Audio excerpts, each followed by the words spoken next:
to overtake around the outside in that corner, as Mark and I know, it's a one-way street. It's not something you can really bail out of easy. And to do that at the beginning of the race, it showed commitment. It showed world class, quite frankly. And the cars are big now, mate. Like, you see the size. Monster trucks, aren't they? No, EJ, the cars that we used to hang out with, they're little go-karts. Yeah. The cars now, they're tractors.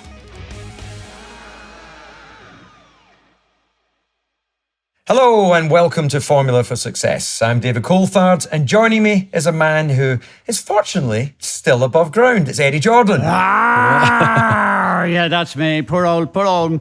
Our guest doesn't want to know that growl. Jesus, he's heard it long enough. Yeah, he has indeed, and we'll get to him in a minute. But EJ, what have you been up to in the last week? I've been all over. Yeah, but you're just a lunatic for business. You just can't get enough of it. You're in Zurich, then you're off to Houston, then you're off to Miami, then you're off to... I mean, can you not slow down a touch, DC? Do you need to catch up with everyone else just because you have more money than anyone else? Well, we don't need to do that. Hey, I'm becoming a sponsor. Having spent years taking money out of the sport, I'm now getting to write some big checks as Dayton takes steps towards cars. So I've got to keep going. But actually, I'm looking for a sponsor, EJ. Would you like to have like Jordan's... Listen, I want to tell you something. I'm in the receiving business. I'm not in the giving business. Well, you'll be very, very popular in prison. Right. Right. Before we bring in our special guest, we also need to say a big hello and a big thank you to some of our anchors who are in the audience today. Yeah. They are listening to today's podcast recording. So we've got 3 members of the FFS Club, and they are with us. So thank you very much. And today we have that very special guest that you've alluded to, a man who has won 9 Grand Prix, claimed 42 podiums, which helped Red Bull Racing secure 4 consecutive Constructors' World Championship. Wow. It is the Thunder from Down Under, Mark Webber. Wow. What have I let myself in for? Exactly. You guys have been trying to get me on here for... I can't believe this is your 80th episode. I've said no 79 times before. 79 times. 81 times and you I'm told me. friggin' here, mate. Here we are. You two legends. I've watched a bit of your stuff. You absolute You're still lunatics. full of crap. And it's good to... Thanks for the welcome, EJ. Crap or the crack? The crack. It's The the crack. same thing these days. Yeah.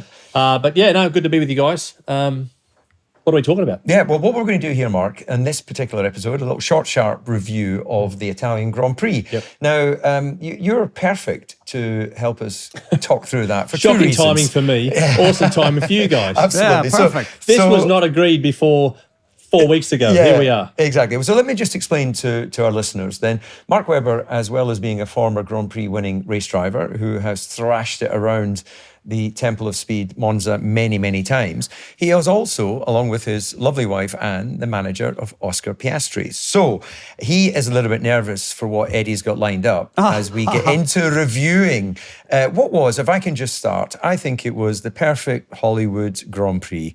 Lots of good battles, incredibly close in qualifying, and Ferrari win in the end. It used to be like a football story. They'd have a World Cup and Germany would win in the end. But in this case... Or Ireland. Or Ireland, yeah. What did they ever win? Yeah. DC, you come from Scotland. I wouldn't ask that question if I were you. Go on. Yeah. Okay, well, we only had, 5 Drivers' World Championships in Scotland? What Jim on Clark. earth? Yeah, and lots Jackie of gold medals at the Olympics in the boxing and the girls. And that. Come on, you don't even stand a chance against those paddies. What's the stats, mate, rugby union-wise? The Irish and the I Scots? wouldn't talk about you being an Aussie. You just about scraped it past Answer the question, Argentina EJ. Well done, last Mark. week. Answer the question, mate. We are top of the league. No. What's the stats historically between Ireland and Scotland in the great game of union? What's the I'd stats? say Who's the we're best well nation? ahead on that. I gave up counting years ago. All right. Can Well, we I just talk wanted about to the subject, Yeah, DC? okay. Ask him, get down off the fence, ask him what was the team orders deal? Okay, well, before we get to team orders, you're so impatient, EJ. He doesn't But you believe in just foreplay. stick about all the time. You're on that fence, you never get off the fence, and you just don't want to ask him the question. It was a good Grand Prix, wasn't it? It was a great Grand Prix. I will get to that question. But first of all, Mark, amazingly, the pole man, for the 5th year in a row, hasn't won the Italian Grand Prix. What the hell is it with Monza and pole positions not working out? No idea. It's a track where you think overtaken is generally easy, but we've seen, mate, a few boring GPs there, haven't we, in the past? But I think ultimately it wasn't the case on the weekend. No, it was a didn't work. bloody cracking Grand Prix. Strategy was a nightmare. You could see, obviously, between Lando and Oscar, they both, or Ferrari particularly, they ran the gauntlet and rolled the dice, you could say. They were third at best, and it's like, well, let's roll the dice and see if we can pull something out of this. And ultimately, they got home, which was a brave call, a good call. When you're a home race, mate, in a red car, he's big at winning the big ones, isn't he? It's worth doing. And at Monza, and he hit the jackpot. Fair play to him. So, right, before we get into a little bit more detail on the McLaren strategy, what a brilliant opening lap from Oscar. He has come through the lower ranks, winning everything. He's been guided by yourself and Anne, who've got, so much knowledge when it comes to navigating your way through Formula One. And that's fine and well, but to make a brave decision behind the wheel when it's your teammate and pull it off was just absolute brilliance. You must have been going, whoa. Well, I told him to go for it. Yeah. I think, as you just touched on, mate, Oscar through his junior categories has been exceptional. He's entry into F1 with a 15-month break. He didn't bloody race for a long time, which was, tough for any racing driver. That's what you got to be doing, mate, isn't it? Whether you're an orthopedic surgeon, whether you're a racing driver, whether you're EJ, which is, a bank robber, you've got to continue to practice your trade. And Oscar had that gap. So I think last year entering Formula One for him was, of course, it's a big step. We know that from the junior categories, but time and time again, he has shown that he's ready to race at the front against the big guys, and he's fine for that.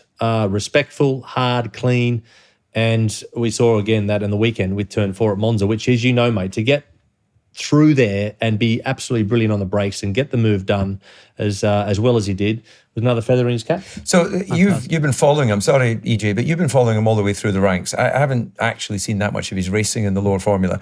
Has he always been pretty clean? He can't get it right all the time. We all make mistakes and occasionally have contact, but is that one of his characteristics? Because someone like Lewis Hamilton is very clean and wheel to wheel. Someone like a Kevin Magnuson tends to be a bit more, contact and then worry about it afterwards. Sure.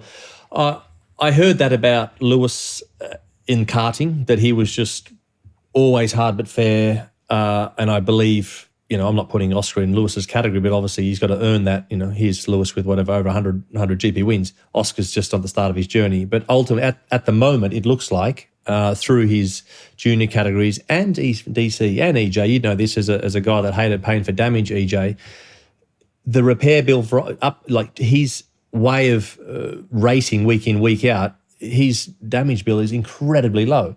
So I think the respect from the other drivers that he's raced against through the junior formulas has been always there, and he's getting that respect, which he wants to get respect. He doesn't want to, have people, all the plaudits and the people say, well, as we are doing now, but he just wants to earn his stripes, go out there and do his talking on the track. And that's what he's done so well in the last 5 years. Okay, well, he certainly did his talking on the track. And I'm getting the glare from the Jordan across the screens here. So I'm going to ask the question, strategy-wise, you must have been sitting there as an ex-driver, and I understand you're in a difficult position because, you're managing a driver, but you're, a respected member of the paddock. I'm in the comp box going, well, this is a split them at the very least, and then argue later whether somebody got compromised. Because it was quite clear Ferrari would have to roll the dice if they wanted to pull off the success. So was there an element of you going, I'm happy for Oscar to take that risk in your mind? I know you don't get involved in the strategy, or were you just letting it unfold? I was nervous of the one, mate, to be honest. I was nervous of it because, yes, he had a gap. But I think in terms of, it was audacious. Everything going up to the weekend, Carlos didn't pull it off. Charles, he drove brilliantly, and he was the only guy that made the one look even half sensible. So hats off. As we know, EJ, you got to, you can't be half pregnant. You got to sometimes go in, all in, and they did. And Oscar went all in on the two. And ultimately, they pulled up a few seconds short. So it could have been a beautiful strategy from Oscar if he had, those extra few laps to get the job done, which he didn't. He ran out of laps. But it was a tricky call, 50-50 hindsight, all of it. We've been there, mate. Why didn't we do this? Why didn't we do that? But I think ultimately Lando couldn't do a one because he was just getting through his tyres. He had stopped early. He was not going to beat Charles on a one. So he was on the two comfortably. Oscar had a chance, but there was a bit of buy-in from him, of course, on the radio as well. So it was just Leclerc laid the foundations for a brilliant one, did a good job, mate, no lockups. There, like when you just getting those big stops sorted out, that's the thing which people don't understand. To execute a Grand Prix like Charles did, it's all well and good when you cross the line, but he navigated himself through a lot of landmines there, which he did a great job. Yeah, EJ, what was your take on it, watching from the sidelines, and also when your time, you had your team, you had your strategists. Did you ever overrule them by going, guys, I know the drivers are saying they can't do it, but we've got to do something different? Well, honestly, it's ironic. I did speak to Gary Anderson, who was our engineer at the time, and his call was very clear. We're not going to beat McLaren. We were second on the grid, funny enough, because Mika was on pole. We were second in 99. And that Harold Frentzen? And Frentzen was fantastic, yeah. And funny enough, yet again... At Monza, mate. You're talking about Monza too, mate. Was that Monza, wasn't it? That is Monza, yeah. Monza. And funny enough, as we've already alluded to, the pole man didn't win, Heinz Harald. But Gary made a decision, and which I backed him. Other people called to question, God, are we mad? So we went on a one-stopper, and we just about got it home. And that was, but we always had to go slightly different. But to be fair, Monza is a great circuit for engines. And I think we said that last week when we thought that a Mercedes engine would win the race. It didn't. But Honda with us that year was sublime and absolutely brilliant. So would I overrule them? I'm not that clever enough to be able to overrule. Look, I had somebody who I totally trusted in. It was Gary Anderson and his group of people. But, the great thing about Gary, unlike a lot of the engineers that I've come across, he would come to me and said, look, EJ, this is our thing. It's 50-50. Have you got an input? I said, actually, Gary, go with your gut feel, because your gut feel, you've been a racer, you've come from Formula Ford, Formula 3, you've been through all the hard times just like ourselves, and each and every one of us here on this programme the same. So you have a natural instinct. And I think what Mark is talking about, Mark has as good a natural instinct as anybody, and he gives that on to Oscar. And we've said that in the programme many, many times, that, Oscar is a very lucky guy to have people looking after him as well as the ones we know who's looking after him. Yeah, no, absolutely. Well, one thing that it did raise, as well as the strategic decisions of the team, is the whole issue for McLaren over team orders. Now, Mark, you've been in a situation like I, where there have been a team agreement and then you've been compromised. I think Malaysia, forget the year, where Vettel didn't take the instruction. It's a famous sort of line, Molly 21. You were very vocal afterwards that you were prepared to honour the agreement and you felt that you'd been mistreated. What was the sort of fallout of that and the ramifications? Did you take Seb to one side and give him a Chinese burn, or how did you deal with that? Seb apologised on the podium, which is easy to do, isn't it? Yeah. Of course. So I think at the time, his instinct, helmet on, we've all been there, mate, where sometimes the helmet, when it's on, you just obviously go into, you are in beast mode, in fighter mode, and you want to get the bloody job done for yourself, and the selfishness actually does have a big chance of rolling into your performance and executing the race. So in that one, it was, bizarrely, we were on the ropes, massively on the ropes. We did long runs in P3, or we thought we couldn't, beat Mercedes fair and square. They were very, very quick. And ultimately, as the race went on, I got the early stops. I gave the early stops to Seb to protect it, ironically, against Lewis, because Seb was under pressure from him. And once we got ourselves away from the stops and sort of unlocked ourselves away from being undercut from those guys, the race could settle down. And that's where we had the disagreement, because before the race, it was set that that's how we're going to finish the Grand Prix. So it was really, of course, Seb did his own thing and went against what the team thought. You've probably been there too, DC, where it's like, well, the drivers do something different on the day, even though the teams had beautiful intentions. But shit, here we go. I don't know if you've been there, Eddie, where a driver goes against what you demanded. Generally not. There was one close occasion, of course, Ralph Schumacher, but actually in all those years, which is now more than 30 years ago, he's turned out to be the gentleman that he was then, and even more so. Very seldom do you get a driver who's just so ridiculously arrogant that they will overrule the team, because they know that they can't operate without the team, and the team is hugely important. Yes, the driver is hugely important, but very seldom have I come across situations whereby one driver will overrule another. We know about the Michael Schumacher thing, but the Michael Schumacher thing with people like Alonso and Massa and various other people, they had it already clear cut in their documents and in their contract. So that's different. We're talking about somebody who blatantly disregards a team order. So what I would just like to ask Mark, and this is an interesting thing, as a ex-team boss. So I would have suggested that the team had a very long discussion. Okay, guys, we've got the front row. Whoever makes the best and the quickest move, do not challenge him into the first corner, and wherever he is on the road, make sure you block off any other area. So that was perfectly, and it was just magic the way it operated. Oscar did a perfect job, moved to the left, blocked off any move from Ferrari or anyone else. But then on the second thing, I think the team forgot about the second corner, where Oscar, for me, was just a magic overtake because no one was expecting it. And that's the difference. It was just so clinical, so cool, so clean. And he made it through. These are things that we've said. If Lando is going to be a worthy world champion, he's got to learn these little things. And he came up against Max before, and he has learned because of that, because his speed is amazing now.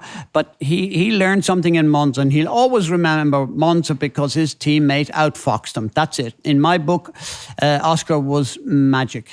Yeah, I totally agree with that. To overtake around the outside in that corner, as Mark and I know, it's a one-way street. It's not something you can really bail out of easy. And to do that at the beginning of the race, it showed commitment. It showed world class, quite frankly. And the cars are big now, mate. Like, you see the size monster trucks, aren't they? No, EJ, the cars that we used to hang out with, they're little go-karts. Yeah. The cars now, they're bloody... They're tractors. Absolute, road trains from Australia. They're They're far too heavy. They look ridiculous, and it's just exactly. nonsense. So that was. Mate, I'm with you. I mean, I was. I think we all were like, that was highly impressive move. And you'd be proud of it yourself, Mark. We'd all been very proud of it. Yeah, absolutely. Now, what it does do, and I'm just conscious of time to rattle through this wrap up on Monza, it puts McLaren in a difficult situation. The victory for Oscar in Budapest, I was quite vocal on the fact that you're putting engineers and drivers in difficult positions when it's the engineer having to tell the driver to do certain things. I think that needs leadership. It needs the team principal or the designated person who's the final voice on that day having that conversation. That's where I sit on that. But what has happened now, we're in this situation where there's only 44 points between Oscar and Lando, where Lando is 62 points behind Max. So arguably, it's actually too close to call in terms of building a team order. There was many people, many of the channels, many of the journalists after Monza saying, McLaren need to get behind one driver. Quite clearly, if they are, it has to be the guy with more points. That isn't going to sit comfortably with Oscar. I suspect it wouldn't. I'm not going to ask you to comment, Mark, be comfortable for you. But I think the McLaren now absolutely need to think they're world champions, because if you think you're lucky to be in a position to win the constructors and you think you're lucky to win races, you're not thinking like the champion teams. The champion teams are pissed off when they don't win races. They're not going, well, second and third's a good result. They're going, what a disaster. We should have won this race. So some big debates that'll have to take place in the coming weeks. I think we'd all agree, like McLaren's ascendancy has been absolutely extraordinary, EJ, hasn't it? Like what they've done in the last 18 months is extraordinary. So I think the learning curve has been absolutely brilliant in terms of this point, and the trophies they're amassed in the last, this season in particular. Look at pit stops, look at reliability. Oscar's, finished every single lap this year. So those, as you boys know, that's just not the work of 5 minutes. That is operationally, it's beautiful. All those things. Yeah, driver, everyone. So Zach and Andrea are doing an absolutely awesome. They are a brilliant job, and we've been around the block. We've seen how people are. So that is not a fluke. But now, obviously, the team is in a brilliant situation to challenge for victories more often than not. But they're hard to do, as DC always said. EJ, these young drivers think winning Grand Prix, give me a good car, I'll go and win races. It's still friggin' difficult. It's so hard to execute. And these two have been there for Oscar, 35 races, and Lando, for 6 years. 3 wins between them. Yeah. It's tough to tough. win. Yes. Guys, let's please go back to DC. You brought up the question of, where do I think that the natural team orders, in other words, is Lando going to be given the shot at getting the World Championship? Look, my experience, and after the race on Sunday, and even before the race, when the pole position, the front row lockout, the owner of the team is the Crown Prince, Salman. And, he is just the most magic man. And I can guarantee that anything happens in that team, fairness and sportsmanship will override everything. So that's why I think it'll be an open book. I think that McLaren owe it to their 2 drivers to have brought them to where they are at the moment. I think that is not in danger. Do I feel that they will pick and say, okay, Lando, this is your World Championship, have a go with this and see will you help them maybe Oscar following year? No, I think that's too elongated. It's absolutely too much pie in the sky because things change so dramatically in Formula One, as we know, and as we've seen with McLaren. I think there will be an open book, and personally, going into the next race, it's the same. Everyone is able to race. And I think coming from the very top, as we've always said, the inspiration, the guidance, and the style of the team, how it's run, comes from the very top. And you cannot have a much better person to be at the top of that than Salman himself. And that's why I think it's so nice to see what's going on at McLaren. He himself is overjoyed by it. I'm telling you, he's like a young boy with a young puppy. He just can't get himself to believe what's happening at McLaren. He was so there, happy. mate. He was there, as you know. Yeah, he was there. He enjoyed it. He's been in the last 2 races. So he's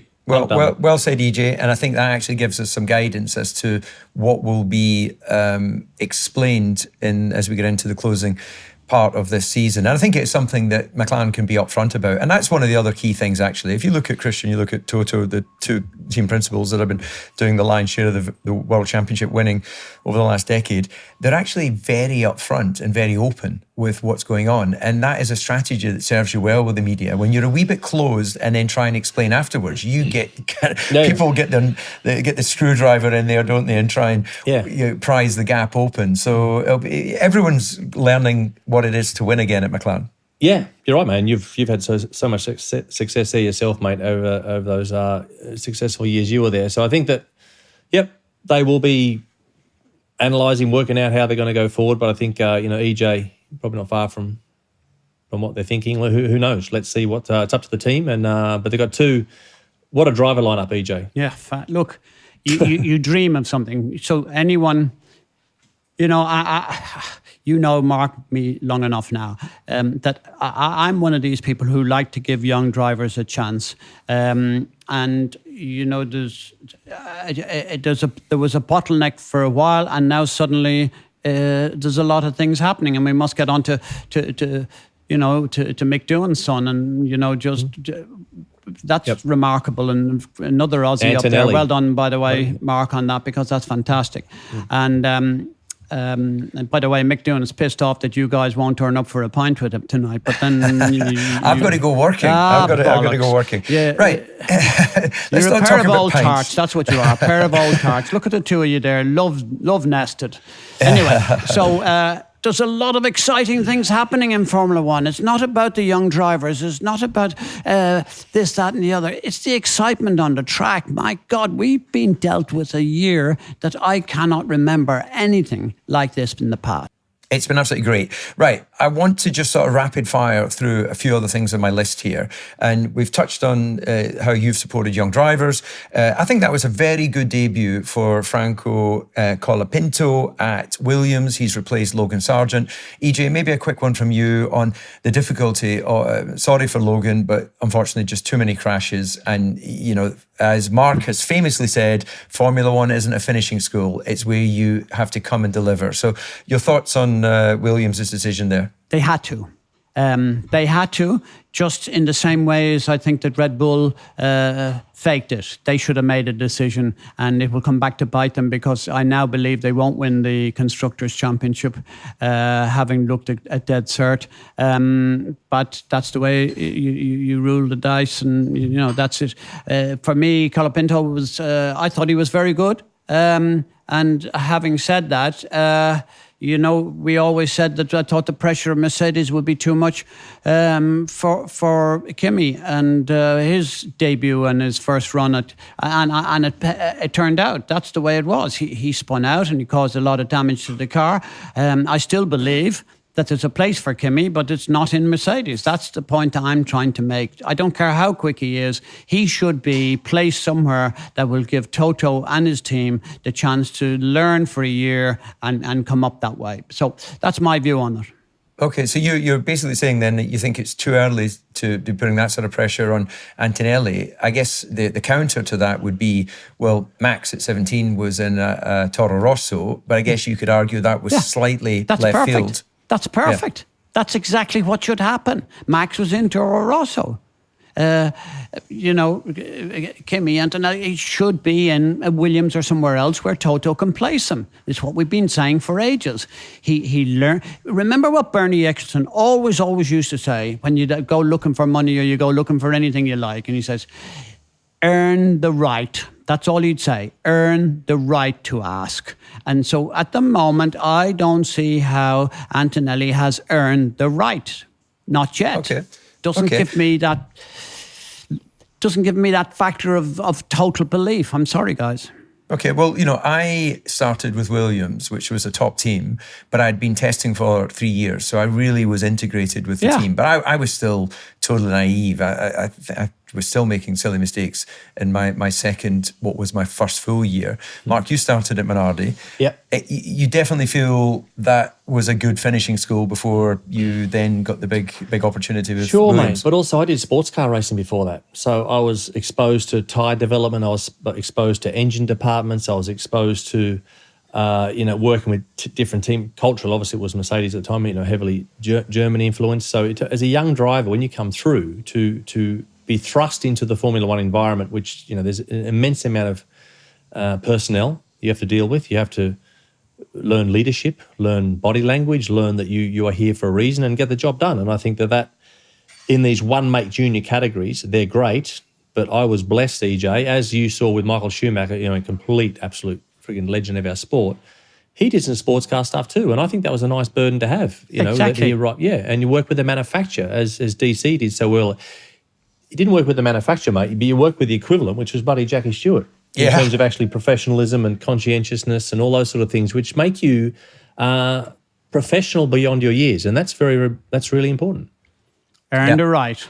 Earn the right. Earn the right, son. Okay, well, here's my view of the young drivers who will be on the grid next year. We've got Behrman, Doohan, Colapinto, question mark, whether he finds a permanent seat because, of course, Carlos Sainz is going to Williams. And we've got Antonelli. I think Jack Doohan is actually the best prepared in terms of years on earth and just sort of observing knowledge and growing. Yeah. I've seen him go from a boy to a man. And Yeah. he's definitely got that Aussie grit. He's fit as a butcher's dog. And that's another thing, getting a hold of the scruff of the neck of the car.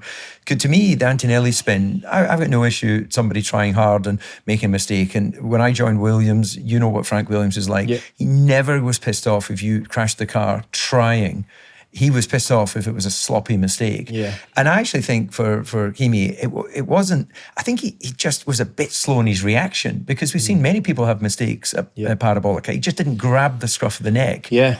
I mean, it was I think they were trying to do a lot of analysis, weren't they, between the cars. And I mean, the brief was do the whole session. I mean, the mileage is so limited. And I think you're right, mate. I think, Jack comes from obviously great stock with Mick, obviously being his father, in terms of knowing what it takes to, I know it's 4 wheels now, but he's done quite a few Fridays now.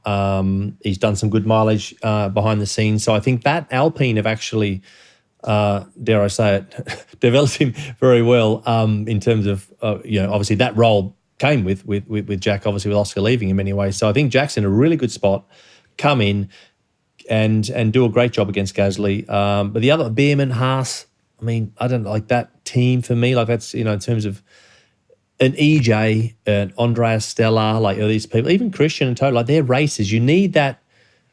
The leadership when you're losing your virginity in F1 is a really important role, I think, who your management is at the team. So Beerman and Haas, I hope he looks seriously rapid, did well in Saudi in the Ferrari. And obviously Antonelli's in good shape with Toto obviously there. But young, as you say, Eddie, young, let's see. Not a finishing school. They take the oxygen mask off, mate, top of Everest, see how they go. Well, then you find out. But isn't it fantastic?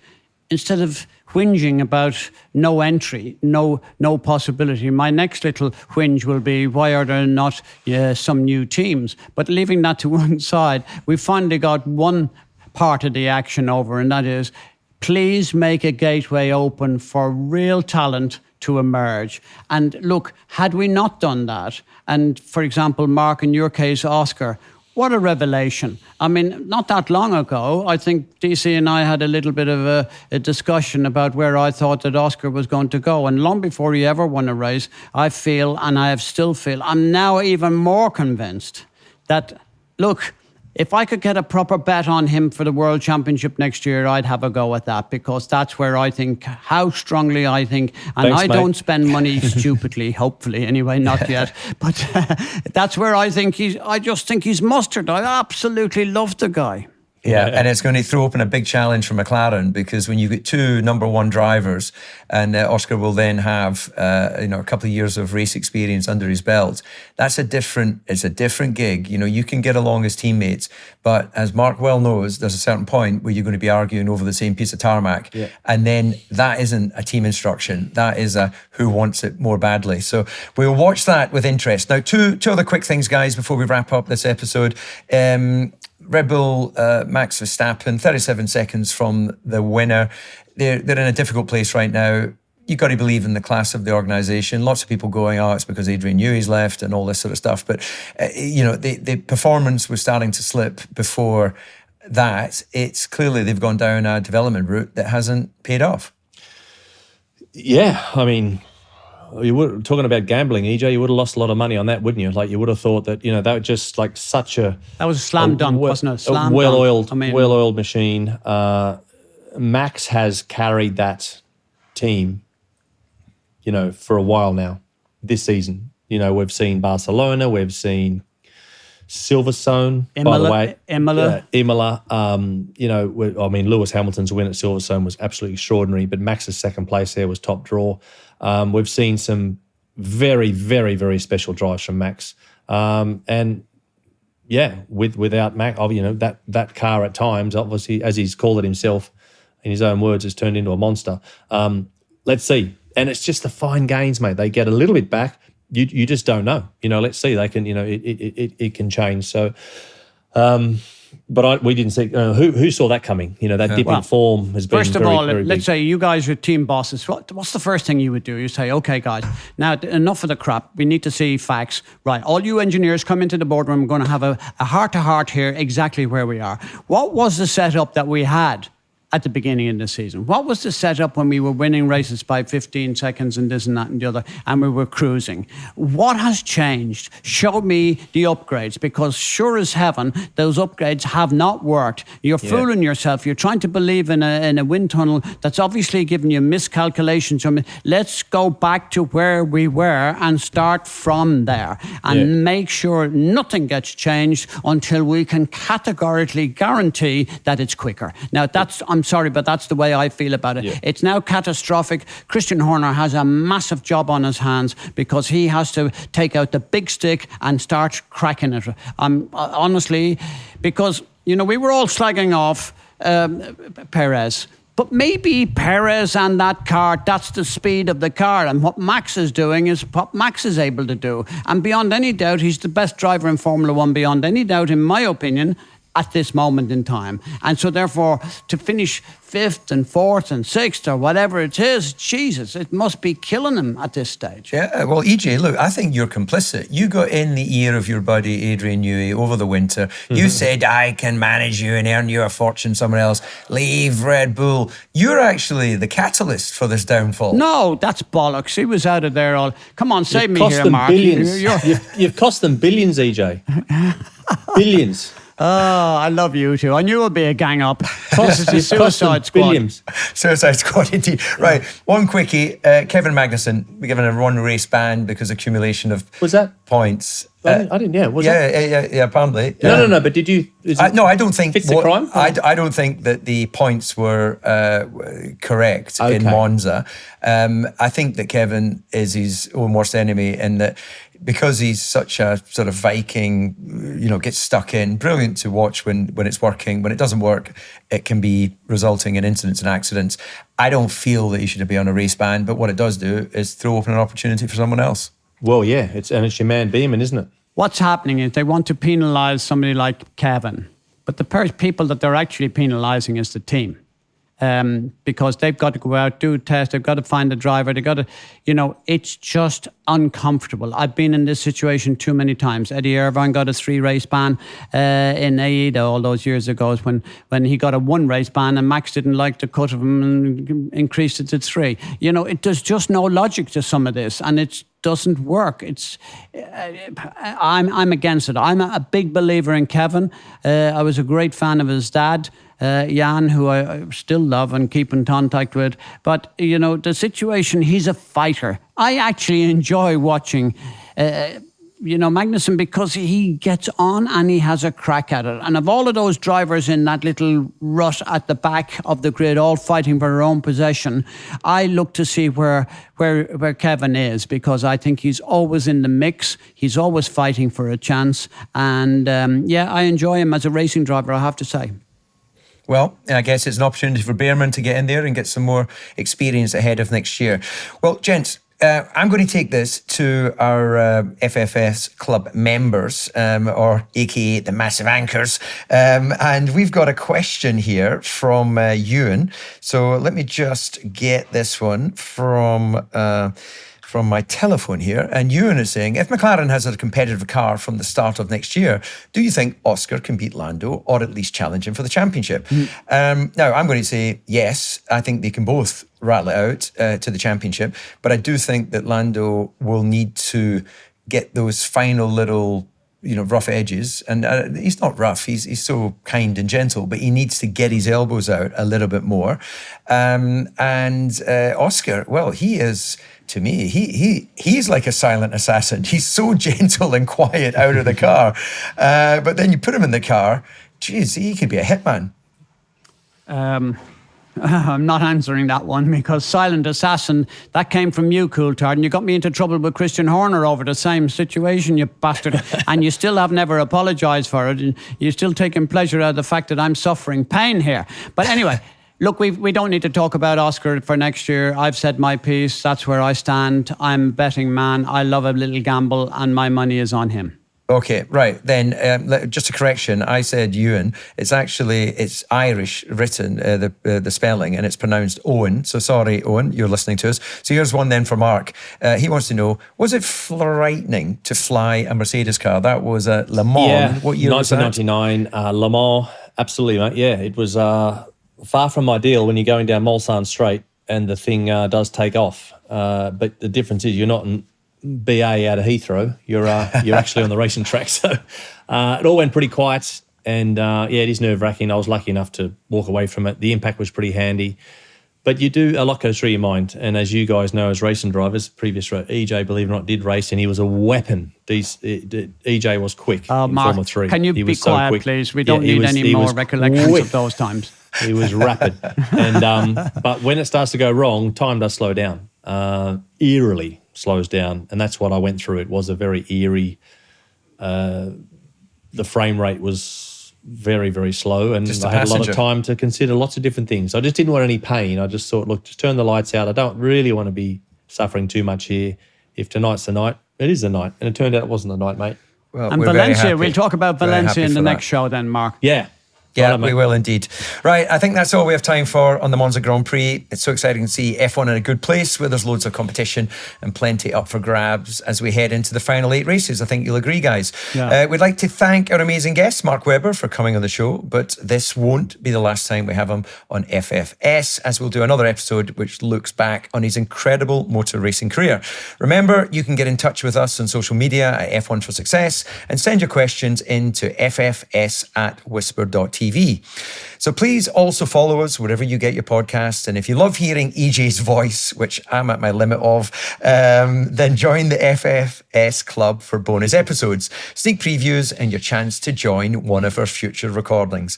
Well, EJ, I'm off to the pub for a pint with Mark. What are you off to do? I noticed I didn't get invited. I'm off to have a drink with Mr. Doohan to ask him how his son Jack is going to get on.